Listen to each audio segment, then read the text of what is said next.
Hi, I just wanted to talk to you a little bit about audience and how it might be particularly important for your profile essays that you're working on.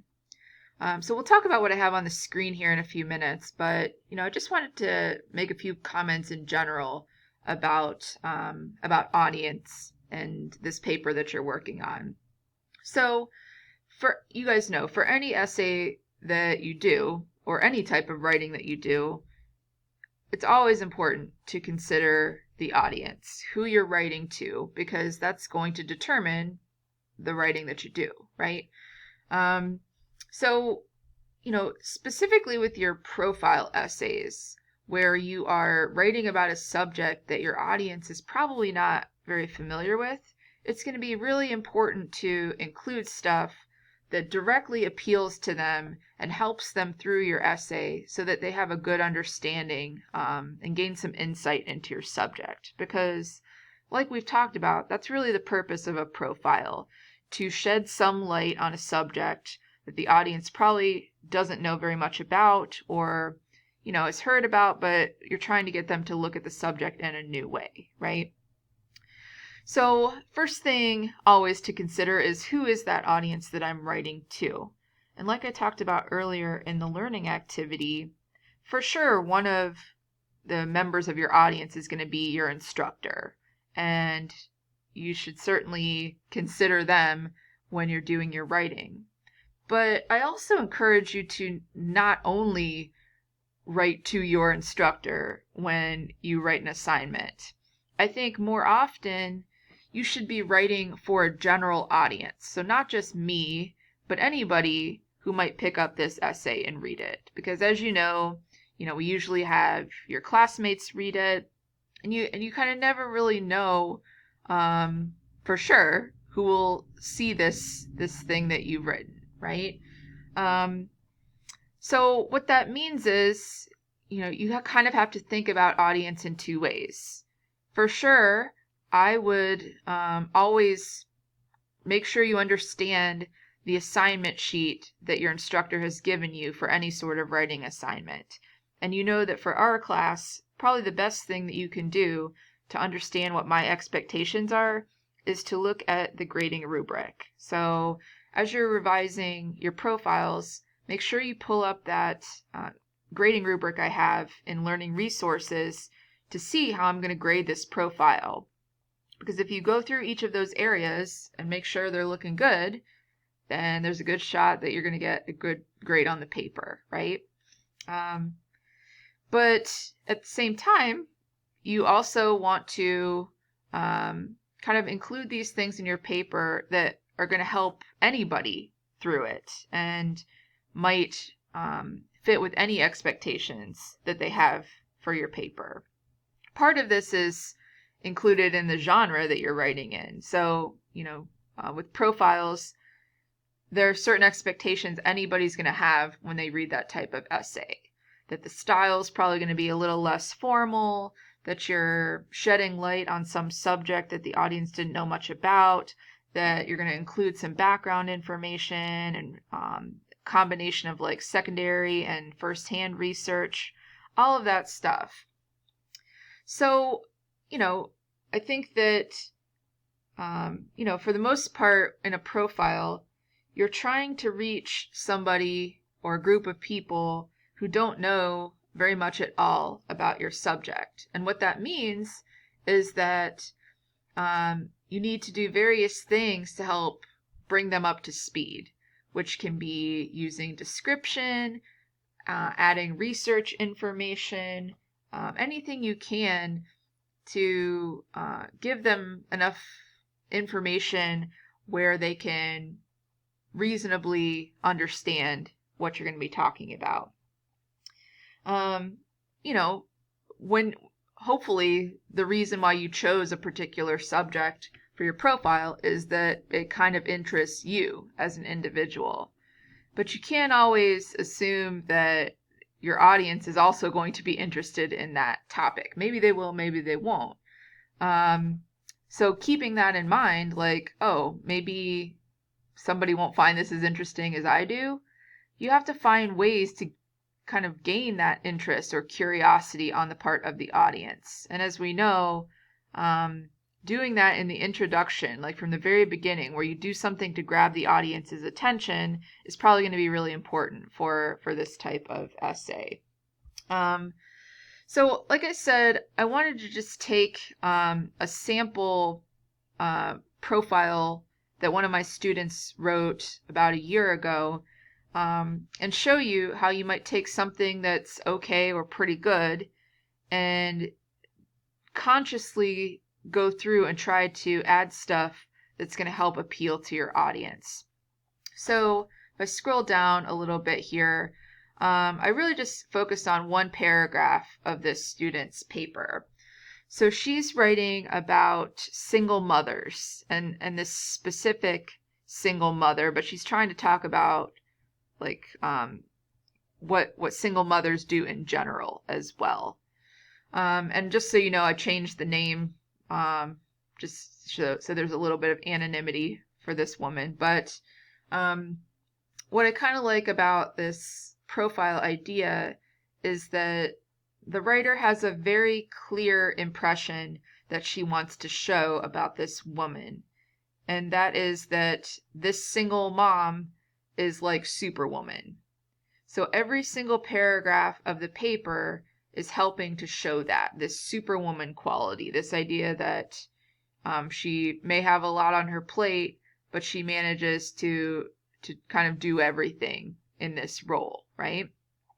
So let's just look at the first paragraph that she wrote, and then we'll look at what I might add to make this appeal to an audience even more.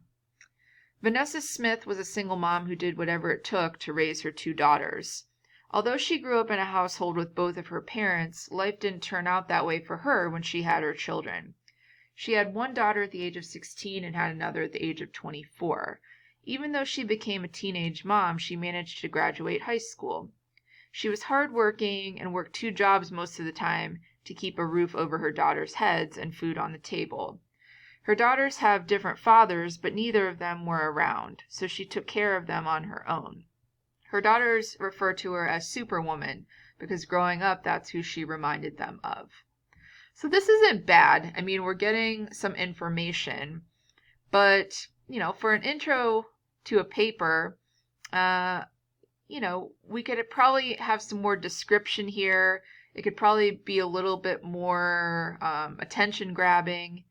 And so I think that there are things this writer could do to kind of pull the audience in a little bit more. So what I did, I kept everything that she has here, but I just added some stuff in red that I think might help to, like I said, pull the audience in and make them kind of see this woman a little bit more. You'll see that this paragraph or the stuff that I added, it's probably a little bit too long for an intro, but I just wanted to illustrate, how you might identify places where you need a little bit more information or context or stuff to appeal to the audience. So again, she started out with this sentence, Vanessa Smith was a single mom who did whatever it took to raise her 2 daughters. Okay, that's like a fact about this woman's life. But look at what I added here in red after it. I watch her leaning drowsily against the blue seat of the bus, the first bus of 3 that she'll have to take to get to work today. Her dark black curls falling across her face as she texts one of her daughters to make sure she grabs her bad lunch out of the fridge before school. So the reason that I added this is I think it always helps when the audience can see what you're talking about rather than just hearing about it. Just adding a little bit of physical description and like putting the woman in a scene, once we can visualize her, we automatically connect to the situation a little bit more, right?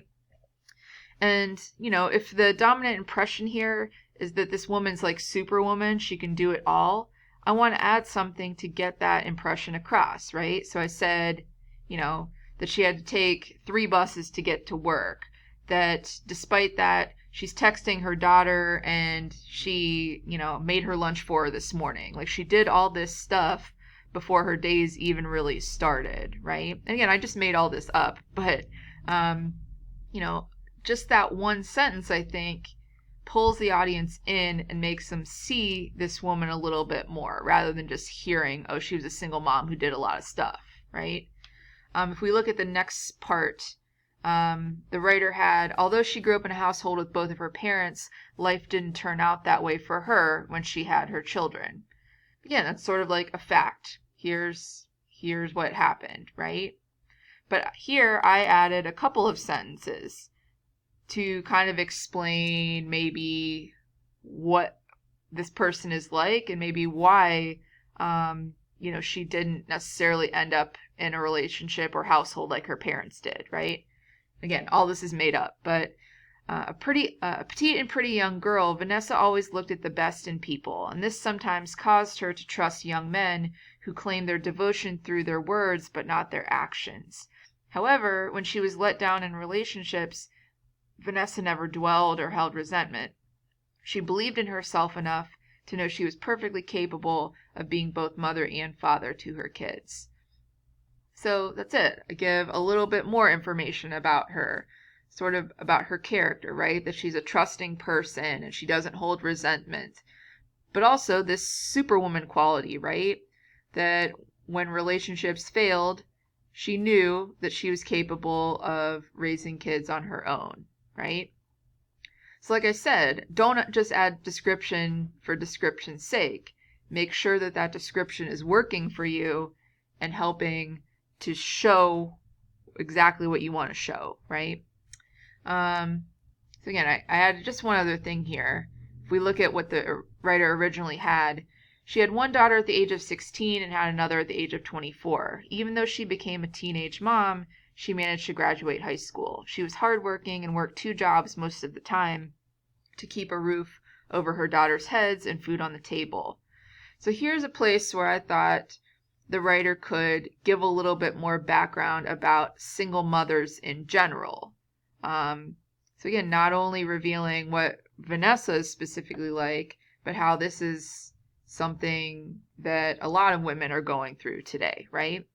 So I said, this is a common reality for many single mothers, a role that has become more common in recent decades as women have gained more rights in the workplace and have become less dependent on men for survival. So here I want to give a little bit of context, right? I think most people know what a single mother is, but it's always good to remind the audience, like, life wasn't always like this, right? That single mothers are a fairly new kind of role in society. It used to be that, this was almost unheard of, right? Unless the husband or father of the children died or something like that. It was uncommon for a woman to raise kids by herself. But now, today, this is becoming a lot more common. And, I give a couple of the reasons why that might be. Women are having more rights, they're working more, and, they don't technically need men in order to survive. So again, I left the rest of what the writer had alone, but I think you can see just by adding a couple or a few more sentences, it can really make a difference in helping the audience to engage a little bit more with what you're writing. So you don't have to do this a million times throughout your paper, but what I would do is go back to your rough draft, read through each of your paragraphs, and ask yourself, is there anything else that I need to add here? Or is there anything that I could describe that would help make this a little bit more engaging, right? It's always about anticipating what the audience might need in order to really understand your point, right? So keep working on these rough drafts, and for sure, I think that once you get feedback from me and from your classmates, it might help you to see what sorts of stuff you need to add in order to better appeal to that audience.